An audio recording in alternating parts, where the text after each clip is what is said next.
All right, folks. Let's have a little chat. Just you and me. Money can be a real pain, right? It's like trying to assemble IKEA furniture in the dark. You have all these pieces. You have some vague instructions. And you're pretty sure you're going to end up with a wobbly bookshelf and a bunch of leftover screws. People are out there shouting at you. Buy this stock. Get into crypto. Real estate is the only way. It's confusing, it's overwhelming, and it makes you want to just stuff your cash under the mattress and hope for the best. But here's the thing, that's not a plan, that's a fire hazard.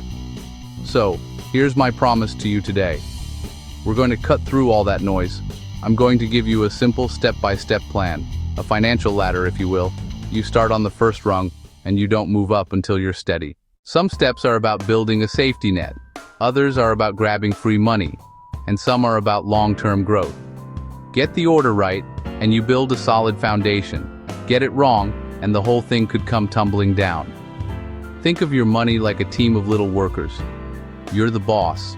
You want to send them to the jobs where they'll do the most good. If you send them to a risky job site before you bought them hard hats, you're asking for trouble. That hard hat is your emergency fund. If you let them walk past a table with free money written on it without stopping, you're a bad boss. That's your 401k match. We're going to put your money to work in the smartest way possible, one step at a time. No jargon, just straight talk. This isn't some get-rich-quick scheme. This is a get secure slowly and then get wealthy steadily plan. It's the tortoise, not the hare. And we all know who won that race. The tortoise didn't win because he was the fastest. He won because he was consistent. He just kept putting one foot in front of the other. That's what we're going to do. We'll look at each step, why it's there, and what it means for you. By the end of this, you'll have a clear roadmap. You'll know exactly what to do next. So grab a coffee, get comfortable, and let's build your financial future. First things first. Before you even think about investing in the stock market, you need a life raft. This is your emergency fund. Life is unpredictable. Your car decides to impersonate a smoke machine. Your appendix decides it wants out, right now. Your company announces restructuring. See ya. These things happen. An emergency fund is the cash you have tucked away to handle these surprises without derailing your life. It's the difference between a stressful month and a full-blown financial catastrophe. Not your I want a new TV fund. This is your break glass in case of emergency fund. Save 3 to 6 months of essential living expenses. Not your entire salary, just the essentials. What does it cost you to live each month? Rent or mortgage? Utilities? Food? Gas? Insurance? The stuff you absolutely have to pay. Bare bones example, $3,000 a month. Low end, $9,000. High end, $18,000. This money must be liquid. Get to it fast. High yield savings account. Safe, separate, accessible in a day or two. How to choose? It's all about risk. Super stable job. Tenured professor example. Second household income. That helps too. Freelancer. Commission-based salesperson. Sole breadwinner. Those roles lean towards 6 months. Bigger cushion. More time to recover without panic. Think of it as a stress absorber. More potential stress. Bigger absorber. Common mistake. Getting impatient. Saving 1 month and jumping to investing. That's a wobbly foundation for a house. The first big storm knocks it over. Building this fund might feel slow. It might feel like you're not progressing. But you are. You are buying yourself peace of mind. Peace of mind is priceless. It lets you invest with confidence later, knowing a flat tire won't force you to sell at the worst time. Build this fund first. Protect your base. Okay, you've got at least a small emergency fund started. You're feeling a little more secure. Now it's time to grab some free money. Yes, free. I'm not kidding. If your employer offers a 401k plan with a company match, this is, without a doubt, the single best return on investment you will ever find on this planet. It's like your boss is standing there saying, "Hey, for every dollar you put in, I'll throw in $1 too, just because I like you." If you walk away from that, you're not just leaving money on the table, you're setting the table on fire and walking away in slow motion. Here's how it works. A common match is something like 50% of the first 6% you contribute. Let's break that down with some real numbers. Say you make $60,000 a year. To get the full match, you need to contribute 6% of your salary. That's $3,600 a year, or $300 a month. Your employer then contributes 50% of that amount. So, they will put an extra $1,800 into your 401k for you. For free. You put in $3,600, and your account balance immediately jumps to $5,400. That is a 50% guaranteed return on your money, before it even has a chance to be invested in anything. You will not find that deal anywhere else. The number one rule of personal finance should be never, ever, ever turn down the full 401k match. People get this wrong all the time. They think, oh, I can't afford to put 6% away. My friend, you can't afford not to. You need to do whatever it takes. Pack your lunch, cancel a streaming service. Find a way to squeeze out that percentage, because every dollar you fail to contribute up to the match is a dollar of your own money that you are voluntarily giving back to your employer. They budgeted for it. They expect to give it to you. Take it. Log into your company's HR portal, or call the 401k provider. Find out what your company's match formula is. Then, set your contribution percentage to the exact amount needed to get the full match. Do not contribute 1 penny more than the match at this stage, and don't contribute 1 penny less. Hit that magic number. You've got your financial life raft, you're collecting your free money from work. Now it's time to go on the offensive. We need to eliminate what's actively eating your money alive. I'm talking about high-interest debt, credit card balances, payday loans, personal loans with interest rates that look like a typo. Think anything over about 7 to 8% interest. This debt is a vulture, circling your financial future. Paying it off isn't just smart, it's a guaranteed investment return. Example, $5,000 on a credit card at 20%. That 20% is working against you every single day. You might hope for 8 or 10% in the market, but that's not guaranteed. Paying off the card is like earning a guaranteed, risk-free 20% return. Every dollar you put toward that debt saves you 20 cents in interest. Trying to outinvest a 20% interest rate is like running up a down escalator. So, how do you tackle this beast? There are two popular methods: avalanche and snowball. Avalanche: list debts from highest interest to lowest. Make minimum payments on everything. Then throw every extra dollar at the highest rate debt.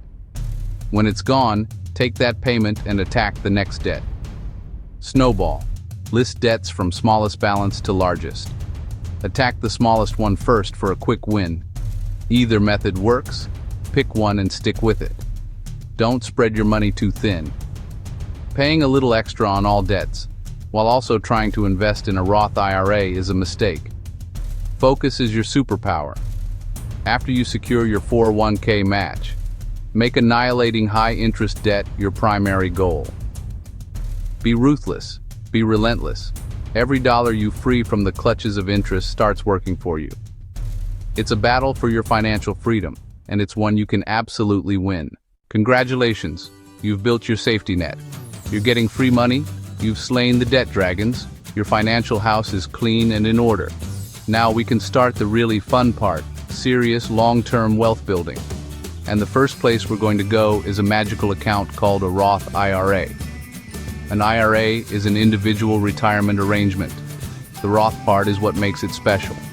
Think of it as the golden ticket of retirement accounts. It has a superpower that other accounts don't: tax-free growth, tax-free withdrawals. Here's the deal.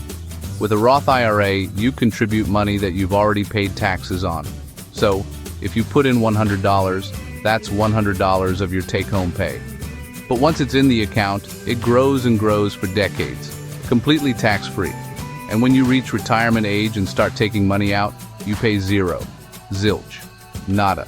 The government can't touch it. Imagine your account grows to $500,000. If that were in a traditional account, you'd pay income tax on every dollar you withdraw. With a Roth, all $500,000 is yours to keep. It's especially powerful if you think you'll be in a higher tax bracket in the future, which is true for most young people. There are limits to how much you can contribute. For 2026, the limit is $7,000 per year if you're under 50. These numbers change, so always check the current year's rules. There are also income limits to be eligible to contribute directly. But don't worry, there are workarounds for high earners. For most people, the goal is simple: contribute that full $7,000 every single year. That breaks down to about $583 per month. You can set up automatic transfers from your bank account so you don't even have to think about it. You can open a Roth IRA at any major brokerage firm like Vanguard, Fidelity, Charles Schwab, in about 15 minutes. Why a Roth IRA before putting more into your 401k? A few reasons. First, tax-free withdrawals are incredibly valuable. Second, more investment choices than your company's 401k. Third, you can withdraw your original contributions, not the earnings, anytime, for any reason, without taxes or penalties. This gives it amazing flexibility. It could even act as a backup to your backup emergency fund if things got really bad. So, after the 401k match and high-interest debt, your next goal is to max out this beautiful account every year. It's like a small, glowing nest made of gold wire, holding a single, perfect white egg. You're on a roll. You're maxing out your Roth IRA every year. You're feeling like a financial superstar. What's next? It's time to go back to that 401k at work. Remember how we only contributed enough to get the match? Now we're going to revisit it and try to fill that thing to the brim. The 401k is the big kahuna of retirement accounts, because of how much you can stuff into it. The Roth IRA has a limit of $7,000. A 401k allows you to contribute up to $23,000 per year as of 2026 rules. That's a massive amount of tax-advantaged saving space. Let's talk about the tax advantage of a traditional 401k. It's the opposite of a Roth. You contribute pre-tax dollars. The money is taken out of your paycheck before income taxes are calculated. If you contribute $10,000 to your 401k, your taxable income for the year is reduced by $10,000. That can save you a significant amount on your tax bill right now, today. For example, if you're in the 22% tax bracket, contributing $10,000 could save you $2,200 in taxes this year. The money then grows tax-deferred. You pay ordinary income tax on it when you withdraw it in retirement. So the order makes perfect sense. Step 1. Contribute to the 401k up to the match. Step 2. Max out the Roth IRA for its tax-free withdrawal benefits. Step 3. Come back to the 401k and contribute as much as you possibly can, up to the annual federal limit of $23,000. Most people won't be able to max it out right away. And that's okay. The goal is to gradually increase your contribution percentage every time you get a raise or free up some cash. If you're contributing 6% now, try to bump it to 8%. Next year, try for 10%. Keep pushing it higher. Don't underestimate the power of this account. Let's say you're 30 and you manage to max out your 401k for 30 years. Even with a conservative return, you could easily have a multi-million-dollar nest egg by the time you retire. The combination of the immediate tax break, the company match, and decades of tax-deferred growth is a powerful engine for wealth creation. It's a workhorse. It may not be as flashy as a Roth IRA, but its size and power make it an essential part of your journey. Fill up the Roth, then come back and fill up the 401k as much as you can. All right, we're getting into the advanced levels now. This next step isn't for everyone, but if you're eligible, it's arguably the best investment account in existence. I'm talking about the Health Savings Account, or HSA. An HSA is like a superhero with 3 different powers. It has a triple tax advantage, which is something no other account can claim. If you have access to one, you should absolutely be using it. It's a secret weapon for both healthcare costs and retirement savings. First, contributions are tax deductible. This lowers your taxable income for the year. Second, the money in the HSA can be invested and grows completely tax-free, just like a Roth IRA. Third, you can withdraw the money completely tax-free at any time, as long as you use it for qualified medical expenses. That's the trifecta. Tax deduction on the way in, tax-free growth in the middle, and tax-free withdrawals on the way out. It's the investing equivalent of a perfect game. There is a catch, of course. To be eligible to contribute to an HSA, you must be enrolled in a high-deductible health plan, an HDHP. These are plans where you pay more out-of-pocket for medical care before the insurance kicks in. Many employers offer them, and they often have lower monthly premiums. If you're relatively young and healthy, an HDHP paired with an HSA can be a fantastic financial strategy. You save on premiums, and you get to contribute to this incredible investment vehicle. The annual contribution limits are around $3,850 for an individual and $7,750 for a family, but again, check the current year's limits. Here's the pro move. Don't use your HSA to pay for current medical bills if you can afford to pay them out of pocket. Instead, pay for your doctor's visits with other cash and let the money in your HSA stay invested and grow tax-free for decades. Keep the receipts for those medical expenses forever. Years later, in retirement, you can reimburse yourself from the HSA for all those old expenses, effectively taking the money out tax-free for any purpose. Or after age 65, you can take money out for any reason at all and just pay regular income tax on it, just like a 401k. It's a healthcare account that moonlights as a super IRA. You've done it. You've climbed the main rungs of the ladder. You're maxing out your 401k. You're maxing out your Roth IRA. You're maxing out your HSA. You are an official financial rock star. At this point, you might find you still have money left over to invest. This is a wonderful problem to have. This is where we enter the big leagues, the standard taxable brokerage account. This is the account you see in the movies, where people are buying and selling stocks. There are no special tax breaks here. There are no contribution limits. It's your financial sandbox. A taxable brokerage account is simply an investment account that doesn't have the special retirement or health designation. You open one at a brokerage firm. You fund it with after-tax money. You can buy individual stocks.